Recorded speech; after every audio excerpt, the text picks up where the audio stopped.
En 1942, le ministère de l'Alimentation a ordonné à chaque famille britannique de cultiver pour la victoire. À la fin de la guerre, les jardins ouvriers produisaient plus d'1 million de tonnes de légumes par an. Puis les supermarchés sont arrivés, et nous avons oublié presque tout ce que ces cultivateurs de temps de guerre comprenaient. Mais voici le rebondissement. Les pédologues ont passé la dernière décennie à prouver que les vieilles astuces de potager, celles sur lesquelles votre grand-père jurait, surpassent en réalité les méthodes modernes. Le numéro 17 a été banni par la plupart des comités de jardins ouvriers dans les années 1990, mais les essais de la RHS montrent aujourd'hui qu'il augmente les rendements jusqu'à 40%. Et le numéro 7 utilise quelque chose que vous jetez dans votre poubelle à roulettes chaque semaine. Ces 25 astuces étaient si efficaces que les entreprises d'engrais et les jardineries avaient toutes les raisons de nous les faire oublier. Car si vous saviez ce que votre grand-père savait, vous arrêteriez d'acheter la moitié des produits de votre rayon jardinage local. Comptons ensemble les 25 astuces de potager les plus ingénieuses que les jardiniers britanniques ont oubliées. Top 25. Le paillage au papier journal. Avant que les bâches de protection n'apparaissent dans chaque jardinerie à 4 livres le rouleau, les jardiniers utilisaient le journal d'hier. Ils posaient 6 à 8 feuilles de grand format, en faisant se chevaucher chaque section d'environ 10 cm, puis imbibaient le tout avec un arrosoir, jusqu'à ce que le papier devienne sombre et lourd. Une couche de tonte de gazon ou de compost était ajoutée par-dessus pour le maintenir et garder un aspect soigné. Le papier bloquait totalement la lumière. Les mauvaises herbes en dessous mouraient en 15 jours. Les vers de terre s'installaient sous les feuilles humides et ameublissaient le sol pour le rendre doux et friable. Au moment où le journal se décomposait, généralement en 8 à 10 semaines, la plate-bande en dessous était exempte de mauvaises herbes et prête à être plantée. Un journal du dimanche coûtait quelques centimes et couvrait un carré potager entier. Les bâches modernes coûtent cher, ne se décomposent pas et finissent par se déchirer en lambeaux qui s'envolent comme des guirlandes lors d'une triste kermesse. Le journal fonctionnait mieux, ne coûtait rien et nourrissait le sol en se décomposant. Votre grand-père aurait regardé la bâche en plastique comme il regardait la purée en flocons. Méfiant. Top 24. Le piège à limaces, au gobelet et à la soucoupe. Les granulés anti-limaces n'étaient pas bon marché, et votre grand-père ne leur faisait pas confiance près de ces laitues. À la place, il enterrait un vieux pot de confiture ou de yaourt jusqu'au bord et le remplissait de bière brune bon marché, pas de blonde. Il fallait de la bière amère ou de la stout. L'odeur de levure attirait les limaces dans un rayon d'1 mètre, et elles se noyaient durant la nuit. Il vérifiait les pièges chaque matin avec son thé, vidait le contenu sur le tas de compost et remplissait à nouveau. Une bouteille de bière premier prix ne coûtait presque rien et protégeait une rangée entière de semis pendant une semaine. Certains anciens juraient par un mélange d'eau, de sucre et d'une pincée de levure sèche comme alternative gratuite. Quoi qu'il en soit, aucun produit chimique ne touchait le sol et aucun granulé ne risquait d'être mangé par le chien. Les granulés biologiques modernes coûtent 6 livres la boîte et se dissolvent à la première pluie. Le pot de confiture n'a jamais failli. Top 23. L'aération par torsion à la fourche. Votre grand-père n'a jamais possédé d'aérateur à louchet creux ou de grelinette à 70 livres provenant d'un catalogue. Il enfonçait une fourche bêche standard dans les allées et les lits compactés. Il lui donnait une torsion ferme pour ouvrir le sol, la retirait et se déplaçait de 1500 pieds-mètres. Il répétait l'opération sur toute la surface. Cela créait des canaux d'air permettant à l'eau de s'écouler, au lieu de stagner. Les racines pouvaient descendre plus profondément. Les vers circulaient librement. Il faisait cela chaque automne après les récoltes et à nouveau en février avant de planter. Cela prenait 20 minutes pour une parcelle complète. La torsion était la clé. Enfoncer et retirer simplement la fourche refermait les trous. La torsion fracturait le sous-sol. Pas besoin de machine, pas d'argent dépensé, juste de l'effort et un savoir transmis d'un jardinier à l'autre autour d'un café dans la cabane de jardin. Top 22. Le spray répulsif aux feuilles de rhubarbe. Ces énormes feuilles de rhubarbe, que tout le monde jetait au compost, contenaient de l'acide oxalique, un pesticide naturel. Votre grand-père faisait bouillir quelques grandes feuilles dans 5 litres d'eau pendant 20 minutes, filtrait le liquide à travers un vieux collant et laissait refroidir. Pulvérisé sur les brassicacées, il décourageait les pucerons et les chenilles sans nuire aux plantes. L'odeur suffisait à faire réfléchir les pierrides du chou. Un seul pied de rhubarbe produisait assez de feuilles par saison pour protéger une rangée entière de choux. Le spray se conservait environ une semaine dans une bouteille scellée. Il n'a jamais acheté de pesticides de sa vie. Les sprays bio modernes coûtent 8 livres et viennent dans des bouteilles en plastique de la taille d'une brique de lait. Un seul plant de rhubarbe vous offrait un contrôle gratuit des nuisibles pendant 30 ans. Top 21. La méthode de plantation des 3 sœurs. Ce n'était pas britannique à l'origine, mais les jardiniers l'ont adopté pendant la guerre et n'ont jamais fait marche arrière. Du maïs doux, des haricots d'Espagne et des courgettes plantées ensemble sur une même butte. Le maïs servait de tuteur aux haricots. Les haricots fixèrent l'azote dans le sol pour nourrir le maïs et les courgettes. Les feuilles des courgettes s'étalaient et ombragèrent le sol, supprimant les mauvaises herbes et conservant l'humidité. 3 récoltes sur un seul lopin, chacune aidant les autres à pousser. Votre grand-père appelait cela le bon sens. Les jardiniers modernes appellent cela le compagnonnage et achètent des livres sur le sujet. Ils creusaient une cuvette d'1 mètre de large, plantaient le maïs au centre, les haricots autour et les courgettes sur les bords. En août, la butte était une jungle de nourriture, produisant plus par mètre carré que n'importe laquelle des 3 cultures seules. Top 20. Les allées en planches de bois. Au lieu d'acheter des dalles ou du gravier pour les sentiers, votre grand-père posait de vieilles planches d'échafaudage ou des lames de parquet directement sur la terre. Il marchait sur les planches toute la saison, évitant de tasser les lits de culture. Mais la vraie astuce se passait en dessous. Lorsqu'il soulevait ses planches à l'automne, le sol fourmillait de vers et d'insectes venus s'abriter dans l'obscurité humide. Il transférait les vers sur ses cultures, retournait les planches et les laissait pour l'hiver. Un élevage de vers gratuit. Les planches supprimaient aussi les mauvaises herbes, séchaient vite après la pluie pour garder ses bottes propres et duraient des années. Quand elles finissaient par pourrir, il les brisait pour le petit bois ou les ajoutait au tas de cendres pour le potager. Top 19. L'engrais liquide de consoude. S'il y avait une plante que votre grand-père traitait avec une dévotion presque religieuse, c'était la consoude. La consoude de Russie, variété Bocking 14, poussait près du récupérateur d'eau et fournissait 5 ou 6 coupes par an. Il entassait ses feuilles dans un seau, les pressait avec une brique, complétait avec de l'eau de pluie et laissait pourrir pendant 3 semaines. Le liquide résultant était brun foncé, puait la mort, et était l'engrais gratuit le plus puissant qu'un potager puisse produire. Dilué à un volume pour 10, il nourrissait tomates, courgettes, haricots et petits fruits avec une solution riche en potassium égale aux engrais coûteux du commerce. Les racines de consoude puisent les nutriments profondément dans le sous-sol, là où les autres plantes n'arrivent pas. Les feuilles concentrent ces minéraux. Leur décomposition les rend immédiatement disponibles. Un seul plant de consoude ne coûtait rien à multiplier. Il suffisait d'enterrer un morceau de racine. Elle revenait chaque année. L'engrais moderne coûte 5 livres la bouteille.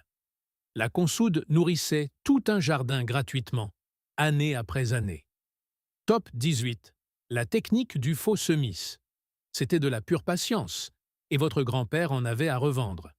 3 semaines avant le semis prévu, il préparait le lit exactement comme s'il allait planter. Ratissage fin, arrosage, puis il s'en allait. Les graines de mauvaises herbes déjà présentes germaient, couvrant la surface de jeunes pousses vertes. Il les sarclait alors d'un seul coup, sans trop perturber le sol, laissant un lit propre prêt pour ses vraies graines. La théorie était simple. Chaque poignée de terre contient des milliers de graines dormantes. En les dupant pour qu'elles germent tôt et en les tuant avant le semis, il réduisait la charge de mauvaises herbes pour toute la saison. Un seul sarclage au lieu de semaines de désherbage à la main.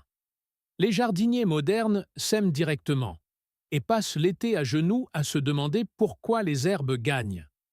Votre grand-père avait déjà gagné la guerre avant même de semer. Top 17. L'infusion de fumier. Voici où ça devient intéressant. Le réservoir d'eau de votre grand-père n'était pas qu'un collecteur de pluie. C'était une station de brassage.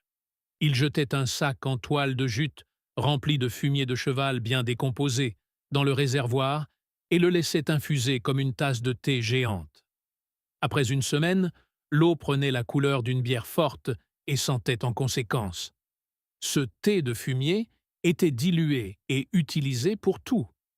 Les plantes gourmandes, comme les courges et les haricots, recevaient une dose pure tous les 15 jours. Les cultures feuillues recevaient une dose plus faible. Les nutriments se diffusaient dans l'eau, créant un engrais liquide à libération lente que les granulés modernes tentent d'imiter pour 12 livres la boîte. Il obtenait son fumier gratuitement aux écuries locales, livré dans des sacs qui servaient ensuite à l'infusion. Rien n'était acheté, rien n'était gaspillé. Tout le cycle de fertilité de sa parcelle reposait sur l'eau de pluie, le fumier et la patience. Top 16. Les cloches faites de vieilles fenêtres. Avant les cloches en polycarbonate à 15 livres l'unité, les jardiniers fabriquaient des châssis et des cloches avec des fenêtres de récupération et des vieux carreaux de verre posés en V inversés sur les rangs. 2 vitres appuyées l'une contre l'autre sur des carottes fraîchement semées ou des laitues précoces créaient un microclimat chaud qui avançait les récoltes de 3 semaines. Le verre emprisonnait la chaleur le jour et la restituait la nuit. Les après-midi chauds, il entr'ouvrait une extrémité avec une brique. Une fois les semis établis, le verre retournait contre le mur de la cabane jusqu'à l'automne pour protéger les salades tardives. Une vitre durait des décennies. Les cloches en plastique modernes s'envolent au premier coup de vent, deviennent cassantes après 2 saisons et finissent à la décharge. Le verre était lourd, certes, mais plus efficace et éternel. Top 15. La suie comme engrais et répulsif. Quand chaque maison avait un feu de charbon, la suie était gratuite et abondante.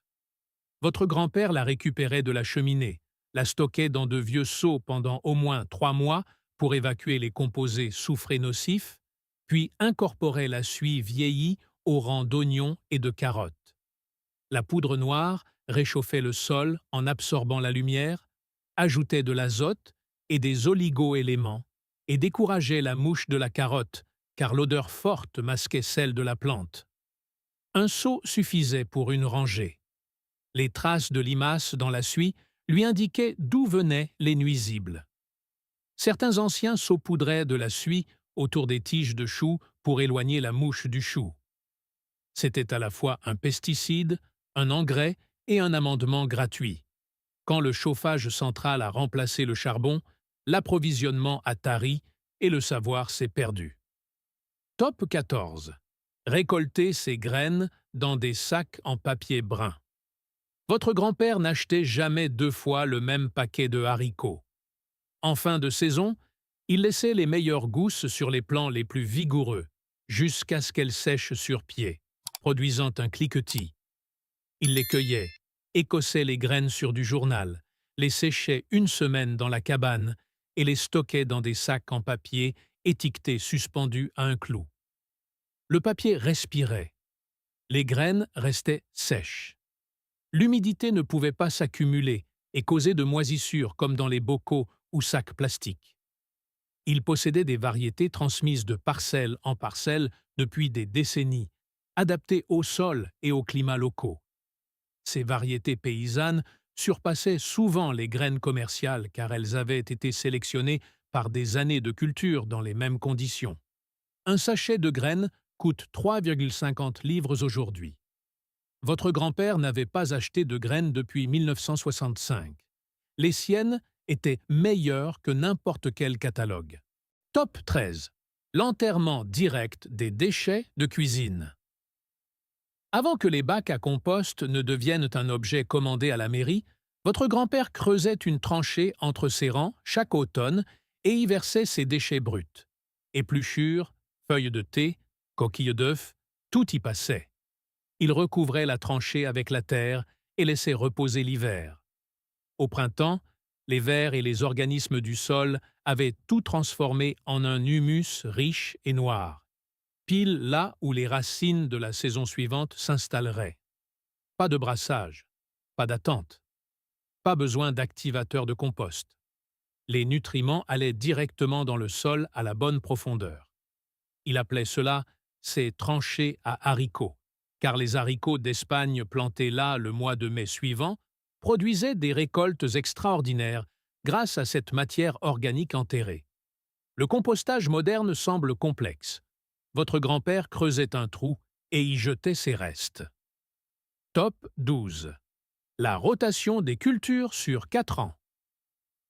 C'était l'évangile du potager et l'astuce la plus efficace pour prévenir les maladies sans produits chimiques. Votre grand-père divisait sa parcelle en 4 sections.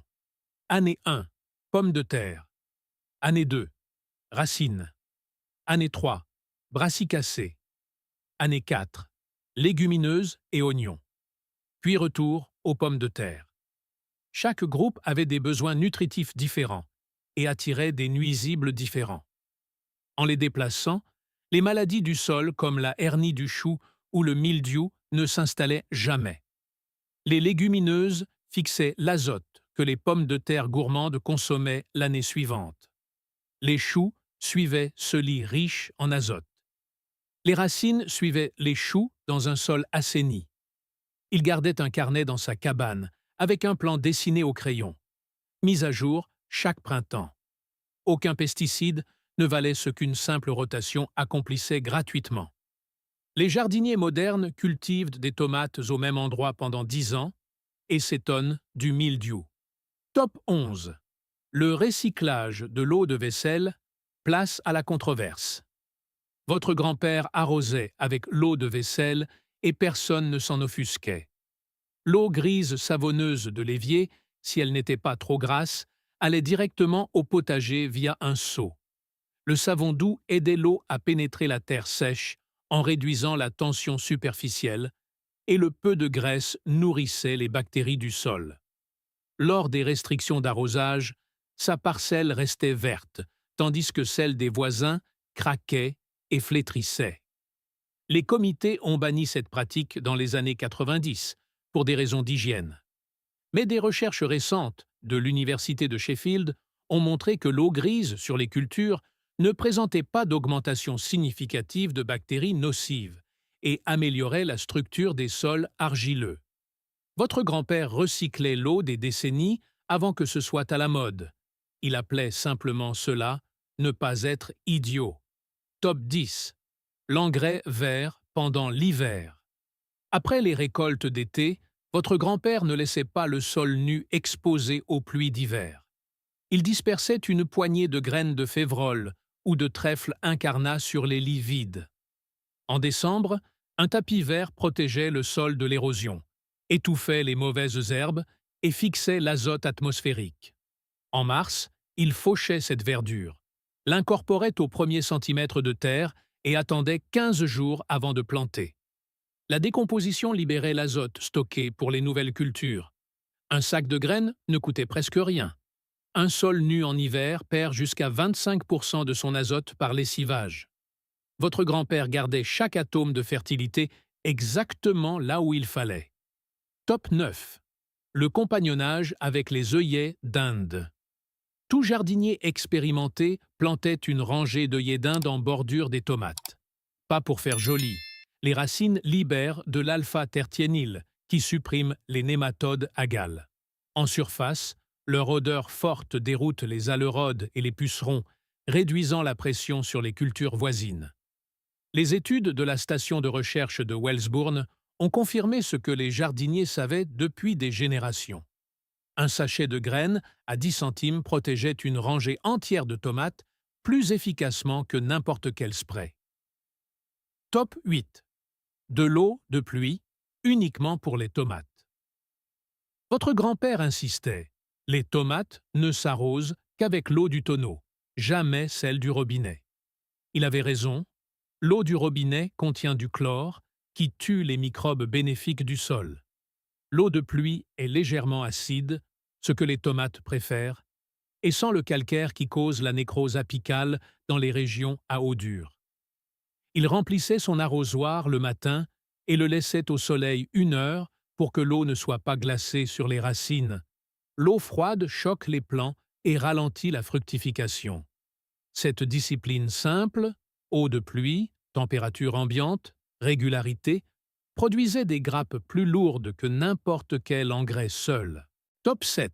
Le cercle de coquilles, d'œufs broyés. Chaque œuf à la coque, chaque friture du dimanche, chaque gâteau pour la fête du village. Les coquilles étaient sauvées, lavées, séchées sur le rebord de la fenêtre, puis broyées en fragments tranchants et dispersés autour des choux et laitues. Les bords dentelés arrêtaient les limaces qui ne traversaient pas cette surface rugueuse. En se décomposant lentement, les coquilles libéraient du calcium, corrigeant l'acidité et renforçant les parois cellulaires des plantes. Les brassicacées, surtout, en raffolent. 1 an de coquilles d'œufs pour une famille moyenne suffisait à protéger et nourrir une rangée de choux. Vous jetez cela chaque semaine. Votre grand-père ne jetait jamais rien qui pouvait retourner à la terre. Top 6. L'engrais liquide d'ortie. Juste après la consoude dans la hiérarchie des engrais gratuits. Votre grand-père remplissait un seau de jeunes têtes d'ortie, couvrait d'eau et laissait reposer 2 semaines. Le mélange dilué à 1,5 apportait azote, fer et magnésium aux légumes-feuilles. Choux et bêtes verdissaient en quelques jours. Les orties poussent partout gratuitement.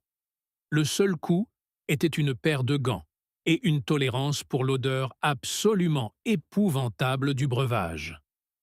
Top 5. Le paillage au carton pour les nouveaux lits. Quand votre grand-père récupérait une parcelle envahie par le chien-dent, il ne louait pas de motoculteur. Il posait des cartons plats sur toute la surface en les faisant largement se chevaucher et recouvrait le tout de 15 cm de compost ou de fumier. En une saison, l'herbe dessous était morte et décomposée. Les vers avaient entraîné le carton dans le sol, et le nouveau lit était prêt à être planté sans une seule séance de bêchage éreintant. Il appelait cela le jardinage de paresseux.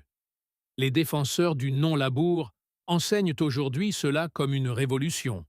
Votre grand-père le faisait déjà en 1973. Top 4. L'astuce du thé froid et du marc de café. Le thé froid allait directement sur les bleuets et les azalées. Les tanins abaissaient le pH du sol, pile ce qu'il faut aux plantes acidophiles. Le marc de café allait au pied des rosiers et au compost, ajoutant de l'azote et améliorant la texture. Entre le thé et le café, un foyer produit assez de matière organique chaque semaine pour maintenir des arbustes en parfaite santé sans acheter de terre de bruyère à 7 livres le sac. Top 3. Le double bêchage avec apport organique. Votre grand-père pratiquait le double bêchage 1 fois tous les 4 ans. Il retirait une première pelletée de terre pour l'emmener au bout du lit. Ensuite, il ameublissait le sous-sol exposé à la fourche et y incorporait une épaisse couche de fumier ou de compost. La terre de surface de la rangée suivante allait dans la première tranchée, et ainsi de suite. Le résultat, 60 cm de sol enrichi que les racines pénétraient profondément.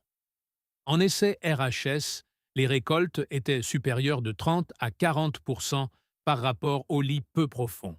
C'était épuisant, fait par un matin glacial de février avec un thermos de thé, mais les résultats duraient des années. Top 2. La graisse de cuisson pour les oiseaux. Votre grand-père gardait un pot de graisse de cuisson usagée sur l'étagère de la cabane. Pas pour les frites, mais pour les oiseaux. Il mélangeait la graisse avec des graines, de l'avoine et des miettes, pressait le mélange dans des demi-noix de coco et les suspendait aux arbres fruitiers.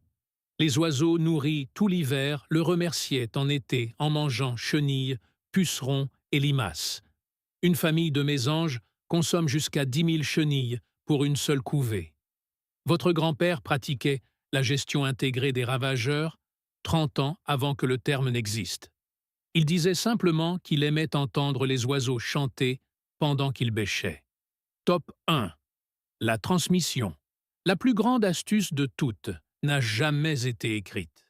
C'était le vieux monsieur à 3 parcelles de là qui vous voyait lutter contre le mildiou et s'approchait avec un thé et 50 ans de savoir.